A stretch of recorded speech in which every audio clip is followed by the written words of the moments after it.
Okay, repetitive patterns, 5 minutes. So, Shift A, converter, math. In the math, if you go to rounding, everything down here, except for the snap, is repetitive. So we use fraction, truncated, floored modulo, wrap, and ping pong. We start with fraction. Fraction takes the decimal part, so x out here, nothing happens because the decimal part is what we're using all the way from 0 to 1. To make something happen, we need to multiply. So Shift D to copy, multiply with 2. And now we have 0 to 1, and then a hard ending, 0 to 1, and so on. If you want it 3 times, you have it like this. Then the next one, we just jump for now, we come back to it later on, floored modulo. So we use floored modulo. And that is like also a repetitive pattern that goes to this number here. So now when I have 3 here, it will go to 0.5, and then it will repetitive to 0 to 0.5 all the time. If I put 2 here, it will go to 2. So here is 0, here's 2, and then it's 0 again, and then it will go up to 2. But since we don't have 2 here, it will be like 1 here.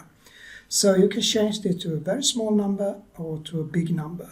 If you go to small number, you can see that it gets darker because the end result will never be above 0.2. So to always have 1 in the end, if you want to, you have to do some math. So Shift A, converter math.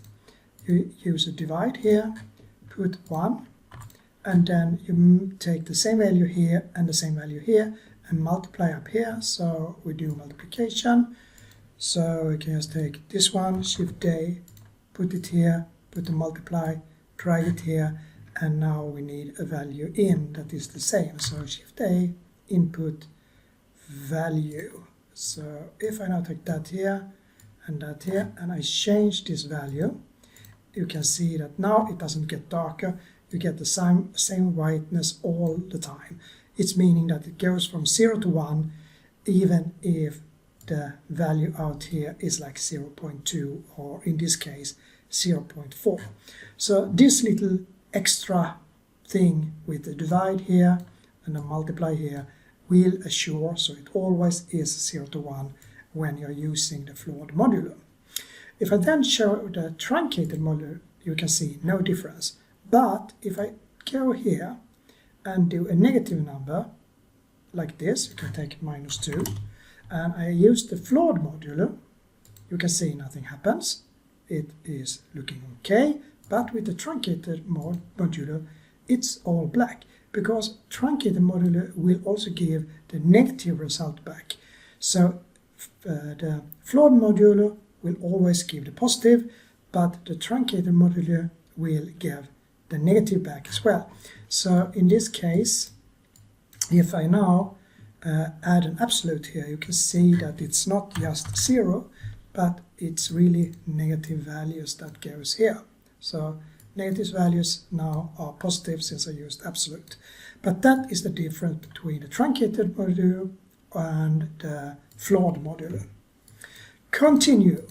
We only have 5 minutes, so this is wrap. And wrap goes from a minimum value to a maximum value.